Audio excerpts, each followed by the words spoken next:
Hi everyone, and welcome back to Exploring the Deadpool Cave with me, Gaz. So far, we've looked at Deadpool's first appearance in the comic and his first action figure. If you missed out on watching them, you can find them here. Okay, now for today's featured item. I figured I would change it up a bit and show you one of my favorite newer Deadpool statues. This is the Sideshow Premium Format Deadpool statue. Let's get into the details and dimensions before we investigate the statue itself. It's made out of polyresin and it stands 20.5 inches high. That's 52.1 centimeters for people using metric.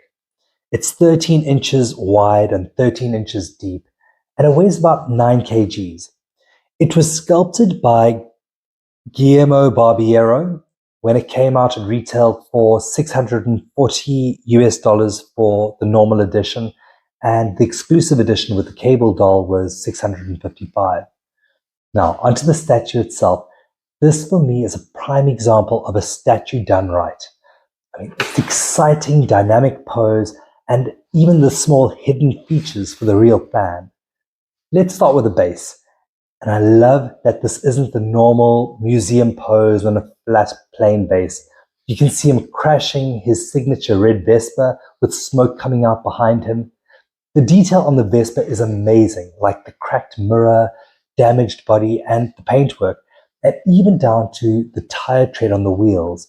It's amazing how far statue realism has come. I mean, look at the texture on the seat. Okay, with a few other statues, a major concern with a dynamic pose is the statue tends to lean over time, especially if the weight distribution isn't correct. But this is perfectly centered and balanced, so I'm not worried about it falling over.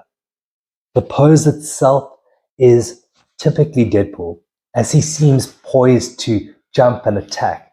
But what I love about the statue is the rip on Wolverine with the utensils in between his fingers, like Wolvie's adamantium claws, and the exclusive little cable doll so he can take his best friend wherever he goes.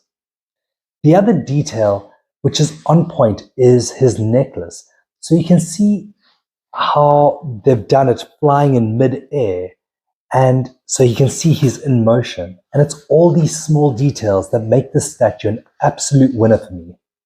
As I've said before, the paint app on the statue is amazing. So I'd have to give it a 9 out of 10 for this statue. The only reason I would knock it down slightly is that I think the cloud of dirt and dust behind the bike could have been done a little better, and they didn't have an alternate profile, that's a head, for the exclusive edition. Other than that, this statue is near perfect and a must-have for any Deadpool fan. I think the price point was well justified and it was worth every cent. So this collector's edition had edition size of only 1,000 made worldwide.